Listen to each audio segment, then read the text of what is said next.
কেমন আছেন সবাই? আশা করি সবাই খুব ভালো আছেন। মার সাথে গল্প করা শুরু করলাম, মা তাল উঠছে, তুমি কিনছো কিনা, পিঠা খাইছো কিনা, তো হ্যান ত্যান। পরে মা বললো যে তোরা কিনিস না, আমি পাঠাই দেবো, কারণ হচ্ছে তালের ভিতরে তো ভিন্ন থাকে। কিছু কিছু তাল থাকে একদম তিতা, যতই পরিশ্রম করে এগুলো কালাম না কেন খাওয়া আর যায় না, একদম তিতা। তো খুব সহজভাবে আমরা তালটা পিউরি বের করে নিচ্ছে, দেখেন কত সহজভাবে না, মানে ওই বসে বসে গামলার ভিতর হাত ডুবাই ডুবাই পানি ছানাছানি করার চাইতে এভাবে করলে কিন্তু খুব সহজেও হয়ে যায়, আর খোসাগুলো থাকে না, তার উপর একদম সুন্দর পিউরিটা বের হয়ে যায়। আর এদিকে তো আমার ছেলে তো কাজ করবে। ছোটবেলা তো একটা কথাই আমি জানতাম, তালের আঁটি নাকি ঘষলে ফর্সা হয়।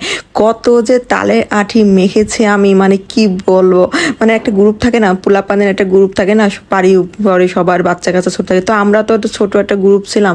তো তাল নিয়ে আমরা সবাই মুখে মাখতাম, গায়ে মাখতাম, হাতে মাখতাম, মানে তাল ঘষলে নাকি ফর্সা হয়। তো এরকম মানে